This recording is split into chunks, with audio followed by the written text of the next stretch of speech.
원래 역대상, 역대하는 한 권으로 되어 있는 책입니다. 그런데 70여 력으로 번역을 하면서 역대상하를 나누게 되는데, 역대상하를 나눌 때에 역대상은 다윗에게까지, 거기까지 역대상을 나누고, 그리고 그 다음에 역대하로 이스라엘의 역사를 나누게 됩니다. 이 역대상, 역대하로 나누게 되지만 실질적으로 사울에 대한 이야기는 별로 나오지 않아요. 한 장에 불과하고 나머지는 역대상에서 다윗에 대한 이야기로 전부 채우게 되죠. 이렇게 왜 족보에 대해서 이렇게 많은 장수를 9장씩이나 족보에 대해서 할애를 하게 되는가 하는 거죠. 우리가 역대상을 읽게 되면 쭉 역대상 안에서 그저 낯모르는 이름들만 계속 열거되고 그러고 있는데, 특별히 오늘 1장에서 나타난 말씀도 보면 아담으로부터 시작을 해서 쭉 이야기가 되고 있는데, 누구의 이야기까지 하냐면 사실은 아브라함까지예요. 아브라함. 그런데 아브라함이 이어서 아브라함의 후손인 이삭, 그리고 이삭의 뒤가 누구냐면 야곱과 에서죠. 야곱과 에서. 그런데 에서가 누구냐면 에돔. 이렇게 되어 있는 거거든요. 그래서 에돔의 족보가 먼저 나옵니다. 에돔까지에 대한 왕들에 대한 이야기가 쭉 나오게 되죠. 그러면 이렇게 지금까지 역사에 대해서 사람들이 자기들의 족보에 대해서만이 아니라 다른 사람들의 족보에 대해서도 한마디로 쭉 기록을 할 수 있는 이유가 어디에 있었을까? 이렇게 생각을 하면 어떤 자료가 있었을 거 아니에요. 자기 머릿속에서 그걸 전부 다 그냥 알고 있어서 한 것이 아니라 어떤 자료에 의해서, 근거에 의해서 이것을 역대상을 하를 기록한 사람도 어떤 근거에 의해서 그것을 기록을 했을 거라고요. 그런데 그것을 왜 다른 나라들에까지 그렇게 전부 이름들을 전부 나열하고 열거하면서 기록을 해야만 됐을까? 그 이유가 있을 겁니다. 그냥 무조건 그렇게 기록을 한 것이 아니라, 예를 들어서 우리가 미국의 대통령에 대해서 쭉 열거를 하고 이야기를 하려고 하면 그냥 다른 나라의 대통령, 우리나라 대통령 이름들도 외우기 어려운데 다른 나라 대통령에 대해서 왜 얘기를 할까? 이렇게 이야기를 하면 그것은 미국에 대한 역사를 이야기를 하려고, 사실은 그것이 우리하고 무슨 관계가 있는지를 이야기하려고 이야기하지, 그렇지 않으면 미국의 대통령을 우리가 뭐 때문에 거론을 하겠습니까? 거론할 이유가 없는 거죠. 이스라엘 백성들이 지금 바벨론에서, 포로에서 돌아오게 됩니다. 바벨론 포로에서 돌아왔을 때에 이것이 기록되었을 것으로 보는 거거든요. 바벨론 포로에서 돌아온 사람들의 마음 가운데 몇 가지 의구심이 생기는 게 있습니다. 이들이 바벨론 포로에서 돌아왔을 때 몇 가지 의구심이 생기는 것은, 바벨론 포로에서 돌아온 우리들과 이 땅에 살고 있는 이스라엘 백성들하고는 무슨 관계가 있나? 이 문제거든요. 우리가 이스라엘 자손이다 이렇게 이야기하지만 우리하고 이 사람들하고 무슨 관계가 있나? 이런 거죠. 예를 들면 우리가 남한과 북한이 이렇게 갈라져 있다가 남한과 북한이 합쳐졌어요. 합쳐졌는데 남한과 북한이 우리하고 저 사람들하고 무슨 상관이 있어? 이렇게 되는 거죠. 우리하고 저 사람들하고 무슨 상관이 있어? 그런데 무슨 상관이, 아무 상관도 없는 것처럼 생각할 수도 있지만, 저 같은 경우는 아버지가 북한에 계셨었는데 고모가 살아 계셨대. 욕구 가니까 우리 친척이네? 이렇게 되는 거죠. 지금 바벨론에서 포로로 돌아온 사람들의 마음 가운데 우리와 이 땅에 있는 사람들은 무슨 상관이 있어? 이렇게 생각할 수 있는 사람들에게 상관없는 사람들이 아니라 상관이 있어. 그 이야기를 하려고 지금 쭉 기록하고 있는 것이 뭐냐면 족보예요. 족보. 그러니까 족보를 쭉 나열하고 있는 이유는 우리나라도 걸치면 어디에 걸쳐도 그냥 다 걸쳐. 그게 아주 우리나라가 뭐 넓은 것 같아도 이렇게 저렇게 엮여보세요. 어디에 걸쳐도 학교 걸치든지 고향이 걸치든지 뭐 등등 해서 친척이 걸치든지 한마디로 한국 사람들도 세 다리만 넘어가면 다 엮인 사람이다. 이렇게 이야기할 정도로 걸친다고요. 그러니까 이스라엘과 바벨론에서 포로로 돌아온 사람들은 별개가 아니다. 이 지금 그걸 이야기하려고 족보가 지금 필요한 거야. 두 번째, 바벨론에서 포로에서 돌아온 사람들은 그러면 지금 우리하고 다윗의 왕조하고 무슨 상관이 있는 거지? 왜 우리는 계속 바벨론에서부터 나라가 이미 없어졌는데 다윗의 왕조가 다윗의 왕국이 없어졌는데 우리는 왜 계속 다윗의 왕국을 꿈꾸고 그 왕조를 우리는 꿈꾸어야 되는 거지? 바로 이 문제예요. 우리하고는 상관이 없는 것 같은데 아니 나라가 없어져 버렸는데 이 왕조가 왜 필요한 거야? 다윗의 뿌리 그 왕조가 앞으로 역대상에 쭉 보면 계속해서 나오는 것이 사실은 족보에 대해서도 왕조에 대해서도 지파를 다룰 때에 베냐민 지파 그리고 유다 지파 두 지파를 중심으로 다루게 되는 거예요. 한마디로 이스라엘의 시작인 왕에 대한 이야기. 오늘 성경 본문에 나타난 1장에 나타난 말씀을 보십시오. 1장에 나타난 말씀은 이스라엘을 다스리는 왕이 있기 전에 43절 말씀에 에돔 땅을 다스리는 왕은 이러하니라. 에돔 땅 왕들에 대해서 쭉 이야기하면서 그 뒤로 앞으로 나가는 것은 이스라엘을 다스리는 왕 이렇게 이야기하면서 사울은 겨우 한 장에 그냥 걸쳐서 끝내버리고 나머지 전부 누구를 이야기하냐면 다윗에 대한 이야기예요. 역대상이. 그리고 그 뒤에 나타나는 왕들에 대한 이야기가 쭉 나오는데 그게 무슨 이야기냐면 결국 다윗의 왕조에 대한 이야기예요. 메시아 왕국. 우리가 기대하고 바라는 메시아 왕국은 어떤 나라인가? 에 대한 그러한 이야기를 하려고 쭉 기록하고 있는 겁니다. 그 다음에 세 번째는 성전과 우리는 무슨 상관이 있나? 이거야. 성전은 회파되어져서 성전은 사라져버렸어요. 성전은 회파되어지고 그리고 성전은 보이지 않는데 우리로 하여금 바벨론에서 돌아가자 그러면서 바벨론으로부터 돌아올 때 특별한 사명을 가지고 돌아왔잖아요. 그게 뭐냐면 왕이 성전에 있었던 물건들도 도로 돌려주면서 가서 너희들이 다시 성전을 세우고 나를 위해서 우리를 위해서 기도해줘라 이렇게 보내버렸다고요. 성전과 우리는 무슨 상관이 있나? 이 문제예요. 성전이 솔로몬의 성전은 사라져버렸는데 우리는 왜 성전을 지어야 되나? 바로 이것이 이스라엘에 돌아온 바벨론에서 포로 귀환한 사람들의 마음 가운데 가지고 있는 중요한 의구심들이라고요. 이 땅의 백성들, 이스라엘 백성들과 우리는 무슨 상관이 있나? 다윗의 왕국과 우리는 무슨 상관이 있나? 성전과 우리는 무슨 상관이 있나? 이거거든요. 그러니까 여기에 대한 의구심을 가지고 있던 사람들에게 문제를 해결하기 위해서 쭉 나열하고 있는 것이 아담으로부터 시작해서 이제 역사에 대한 이야기를 풀어가고 있는 겁니다. 그런데 이 이야기들을 쭉 풀어가면서 핵심적인 그러한 것이 있는데 이것이 그냥 역사를 기록하려고만 한 것이 아니라 역사 가운데 말하고자 하는 중요한 것이 있다고요. 그것이 뭐냐면 축복과 심판이라는 거야. 왜 우리가 하나님으로부터 그렇게 된 백성들인데 우리는 바벨론에까지 끌려갔을까? 이거죠.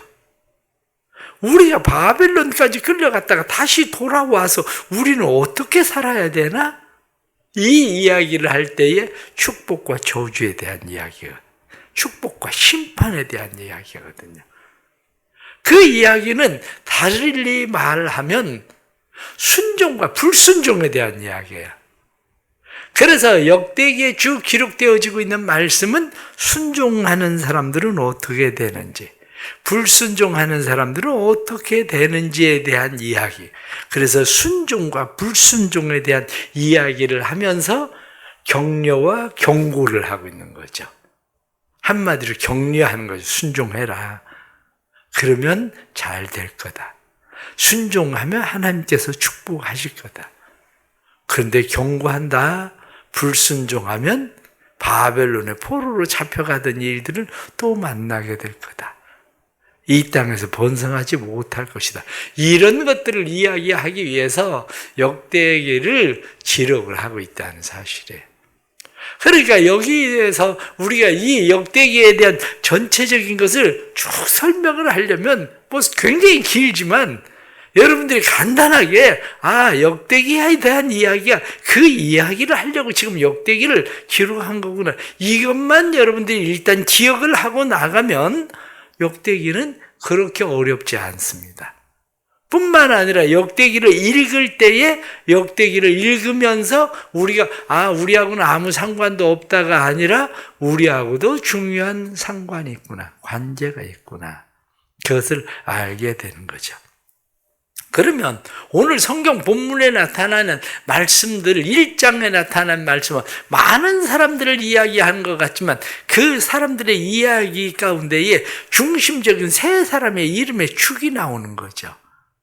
세 사람의 이름의 축은 첫 번째 시작할 때 1장 1절 아담 이렇게 시작하는 거예요. 아담. 그래서 아담으로부터 시작하는 거예요. 그 다음에 4절에 나타나는 노아 이렇게 이야기하는 겁니다. 노아. 27절에 나타나는 아브라함. 사실은 1장에 많은 이야기들을 하고 있는 것 같지만 1장에 나타나는 이야기는 겨우 이 세 가지예요. 아담, 노아, 아브라함. 이 세 사람의 이야기. 왜 이 세 사람의 이야기를 쭉 열거를 하고 있을까? 하고 있는 거죠. 세 사람의 이야기를 쭉 열거하고 있는 이유는 역대기에 나타나는 말씀 가운데에 온 땅의 주라는 거거든요. 온 땅의 주, 온 이스라엘. 그러니까 지금 성경이 말씀하고 있는 것은 이스라엘 지금 하나만 바라보고 있는 게 아니라 이스라엘이 아닌 온 땅이에요. 그러면 이스라엘의 주 하나님이 아니라 온 땅의 주 하나님. 지금 온 땅의 주가 누구냐? 모든 땅의 사람들은 관계가 없는 것이 아니라 아담으로부터 시작되어진, 노아로부터 시작되어진 모두 하나님에 속해 있는 사람들이다. 그 이야기예요. 자, 우리는 어떻습니까? 우리는 지금 살아가면서 세계를 지구촌이라고 이야기하죠. 세계를 지구촌이라고 이야기할 때에 세계가 하고 있는 일들, 많은 일들이 있지만 그런 일들 가운데 우리는 지금 이 땅에서 여기서 농사 짓고 여기서 무엇을 생산하고 우리는 그것을 사용하고 살아가는 것처럼 생각하지만 그게 아니라 우리는 벌써 지구의 온난화를 걱정한다고요. 우리나라만 아니라 온 땅의 사람들이 온난화에 대해서 이 지구가 더워지기 시작하면 저 남극 북극에 있는 얼음들이 녹고 지금 점점 그것이 점점 더 녹아가고 있는데 그럼 이게 어떻게 할 거냐? 온실가스를 줄여야 된다. 그래서 각 나라들마다 온실가스 줄여라. 이렇게 이야기를 하고 있는 것처럼 서로 별개가 아니라는 거죠. 별개가 아니라 서로 연결되어져 있는 하나라는 거예요. 하나. 다시 말하면 온 땅의 주. 이렇게 이야기하는 아브라함 그리고 그 후손의 이스라엘만이 하나님께 속한 것이 아니라 아담으로부터 그리고 노아로부터 시작되어진 온 땅의 사람들은 다 하나님께 속한 것이고 온 땅의 주는 하나님이시다. 이 이야기를 하고 있다고요. 성경에 특별히 온 이스라엘이라고 하는 말이 105번 사용됩니다. 온 이스라엘. 온 이스라엘이라는 말이 105번이 사용되는데 그 중에서 40번이 역대기에 나와요. 그러니까 40번이 역대기에 온 이스라엘이라고 하는 말이 나온다는 그 이야기는 무슨 이야기냐면 이스라엘을 중심축으로 하는 것 같지만 온 이스라엘, 단지 바벨론에서 포로에서 돌아온 사람들만이 아니라 온 이스라엘, 원래 그 땅에 살고 있었던 사람, 그 이전에 살고 있었던 사람, 온 이스라엘. 그런데 이 온 이스라엘은 단지 온 이스라엘 그들에게만이 아니라 온 땅의 주에 대한 이야기를 얘기하려고 하고 있는 거라고요. 그러면 결국 우리도 우리의 마음 가운데에 무슨 생각을 해야 되느냐면, 삶이라고 하는 것은 나 혼자 사는 게 아니라 삶은 모든 사람들이 다 하나님께 속해 있고 다 하나님의 주권 안에 있구나 라고 하는 것을 인정하며 살아가는 일이 필요한 거죠. 지금 우크라이나 사태 이 문제가 길어지면 이제 엄청난 심각한 문제가 생긴다는 거 다 아시죠? 왜냐? 한마디로 러시아의 숨통을 쪼이면요, 러시아만 숨을 못 쉬는 게 아니라 EU가 숨을 못 쉬게 돼. EU가 숨을 못 쉬는 것만이 아니라 그것은 우리나라에까지 지금 물가 조금씩 올라가기, 뭐 이틀이 다르게 물가 올라가기 시작하죠. 이거 조금 있어 보세요. 유가 한마디로 이 기회에 돈 벌려고 또 누가 생각하고 기름 증산 안 하고 지금 이러는 상황들, 러시아의 가스까지 잠궈버리면 세계는 엄청나게 한마디로 돈은 많아졌죠. 왜냐? 코로나 때문에 돈 막 엄청 풀었잖아요. 세계가 다 돈 풀었잖아요. 무지무지하게 올라갈 겁니다.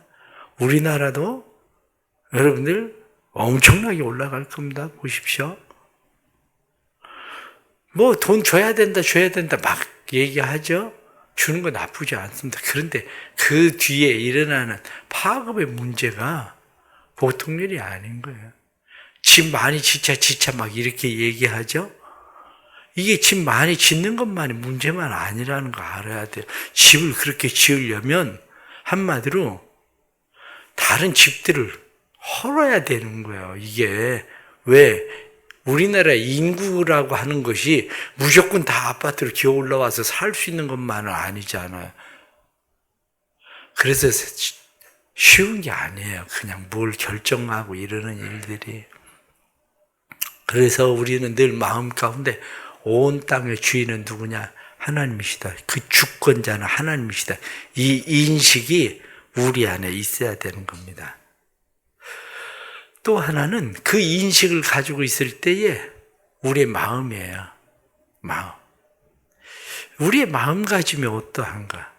이 역대상에서 나타나고 있는 것이 역대상의 마음이라고 하는 말이 63번 사용돼요.